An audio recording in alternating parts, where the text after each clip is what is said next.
Welcome, guys. We just finished up ESL 1. It was a fantastic event. 2 days. Honestly, I'm already depressed, Toby. That last series had so much action. I'm just worn out. I'm depressed. At least we have TI4, right? I was worried you're gonna say depressed because like, oh, it was a clean sweep at the end kind of thing. Like, no, it's over. Like it's kind of like a wonderful relief that it's over, but at the same time, like it was an amazing ride. That shutout was absolutely amazing. I mean, IG, I predicted them to move on to the finals, but I had my doubts, and well, we're gonna have a friend join us. Maelk. Finally done. That was 6 months of preparation. I'll leave again. I'll leave you to it. Thank you to everyone from Join Dota that was here. Amazing staff. I loved our coverage. Wonderful. Thank you to you too, Maelk. Maelk is not drunk. We're just 5 minutes after finishing up our broadcast, so I promise that wasn't actually him drunk. We may get footage of that later. But Toby, I don't know. What are your thoughts on the event? My thoughts on the event is finally, if we can't have TI4, we can have ESL 1. This thing was fucking amazing.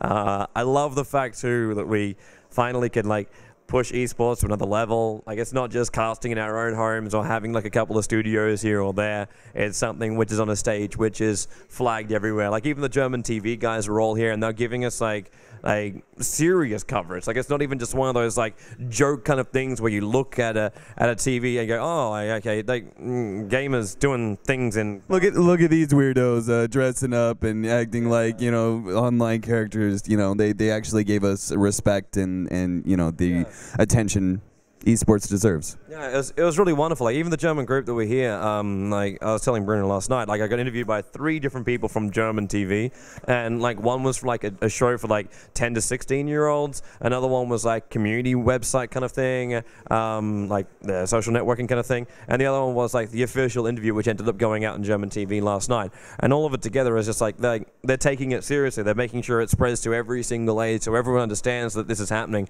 And that's like probably the biggest achievement of ESL 1. It's not just the fact like we've went on to a bigger scale, it's we've exposed Dota 2 and esports to a huge level.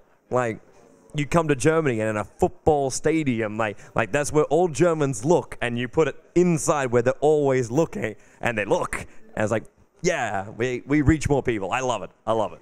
Honestly, I feel spoiled that this was my first LAN event, actually being able to have this gigantic crowd and actually hear the crowd roaring as you know, the commentating, the actions going on. It's honestly, I think it's a little unfair that I obviously been watching esports for a really long time, but only just now being a part of the coverage and being able to have this be my first LAN event. You've certainly had a long history of going to, I mean, for example, what was your smallest LAN event? What was the smallest thing that you actually casted? There was actually somebody who was actually telling me a story about you, who said that you were at some like small cup and you ended up like, you were just there and you ended up like casting the playoffs or something. I don't know if you remember that, but it was like your... I wonder what one he was talking about. Because I cast a couple of weird things in Australia. Like, I went to a LAN cafe one time and they're running a Halo 3 competition. And they're like, hey, come and cast us. I'm like, I've played like maybe 6 games of Halo with my friends, and sure, I'll give it a shot. And that was like to like 6 people sitting in front of a monitor. Like, I've casted that, and now I've casted this. Yeah, I think I've gone from like the smallest to the largest. Even like casting, casting is like the original place where casting started was like on TeamSpeak, talking to 6 mates who are in the TeamSpeak channel with you. That was like the origins of it all, and now, yeah, it's here. And it's going to get bigger and better. Yeah, it certainly was a huge milestone. And, of course, we have TI4 coming up, which is going to be just huge. And then more ESL, hopefully. Hopefully they do an event like this again, because this really... Yeah. There's no way ESL is just going to do this once. They're going to come back and do it like bigger and better. And hopefully next time the community can actually get even more behind it. And it not clash with the TI and everything else. So, like... Next time, guys, like, you'll book ahead of time. You'll know how awesome this thing is. You'll come and we will be able to fill an entire football stadium. It will happen, I believe.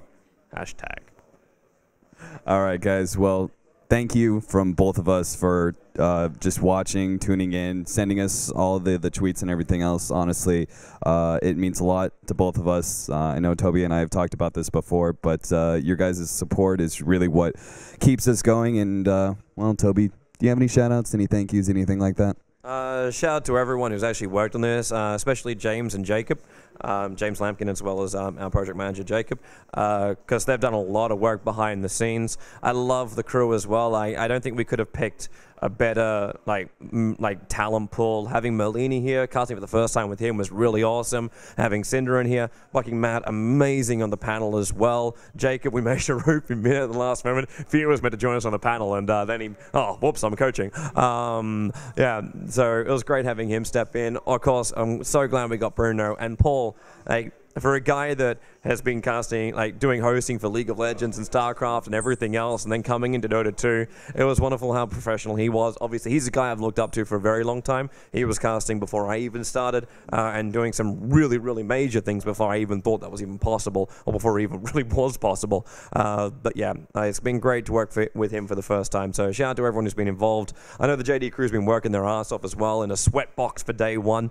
They had a nicer place for day two. But yeah, I look forward to picking through all the articles and video interviews as well. Watch the YouTube channels and follow me, Facebook, Toby1 Dota, and Twitter as well. I'm taking the microphone away from you because you're here and here, you're here and over here. Holy, insert them here and here and here and here and here. Here, follow here for Toby1 Dota. Goddamn media whore. Well, I would also like to thank Merlini and Bucky Matt. That was the first time that I've ever had to cast with both of them, and they both were fantastic co-casters. Merlini especially, I was nervous. I was asking for feedback from everybody. I was like, how am I doing out there? And everybody was really nice, and especially James and Jacob as well as Paul. They all gave me their own personal advice and really helped me out quite a bit. Being able to. Especially James, he came up to me before my cast, and he just came up to me and was he's just like, hey man, because I did that interview, right? And he actually saw the interview apparently or something. He was like, you're so underrated, you're gonna do fantastic, and I was like, that meant a lot to me. So big thank you to him, and big thank you to ESL for having both of us. So guys, thanks for watching this video. We'll see you guys next time on the live stream.